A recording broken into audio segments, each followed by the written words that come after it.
Hello friends, இன்னைக்கு evening 5:05 போல் வந்துட்டு சென்னையில் மழை விட்டுருச்சு. அதோட சரி பக்கத்து ஏரியாலாம் எப்படி இருக்குன்னு பைக் எடுத்துகிட்டு அப்படியே போய் பார்த்தா, நான் நார்மலாக நடந்து போகிற இந்த ரோடு அவ்வளோ தூசி அடிக்குங்க. நார்மலாக நடந்து போகும்போதே பைக்கு காருன்னு போய் அந்த இடம் எவ்வளோ தண்ணியாக கிடக்கு பாருங்களேன். செம்ம தண்ணி. பைக்கோட ஃப்ரண்ட் வீலே வந்துட்டு பாதி உள்ளே போயிடுச்சு, அந்த அளவுக்கு இருந்துச்சு. சரின்னு சொல்லிட்டு அதை கிராஸ் பண்ணி போனால் இங்கிட்ட லெஃப்ட்டில் பார்த்தா அதுக்கு மேலே தண்ணி கிடக்குது. சரி, இங்கிட்ட அதிகமாக தண்ணி கிடக்குன்னு வண்டியை திருப்பிட்டு இப்போ அங்கிட்டு போனால் பாருங்களேன் எப்படி இருக்குன்னு. இங்கிட்ட ரொம்பவே தண்ணியாக இருக்குதுங்க. நடந்து போகிற அந்த பிளாட்ஃபார்முக்கும் அந்த தண்ணி வந்து அலை தழும்புறதும் வந்துட்டு கரெக்டாக இருக்கு பாருங்க.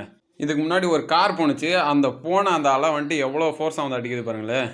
செம்ம தண்ணிங்க. எனக்கு தெரிஞ்சு எங்கள் ஏரியாவில் வந்துட்டு இதுவே அதிகமான தண்ணி தான். நாங்கள் வந்துட்டு போரூரில் இருக்கிறோம். சரி அப்படின்னு சொல்லிட்டு அதை தாண்டி அப்படியே பைபாஸ் ரூட்டை பிடிச்சா அங்கிட்டலாம் வந்துட்டு ரொம்ப நல்லா இருக்குது. தண்ணி அவ்வளோதான் இல்லை எங்கேயுமே.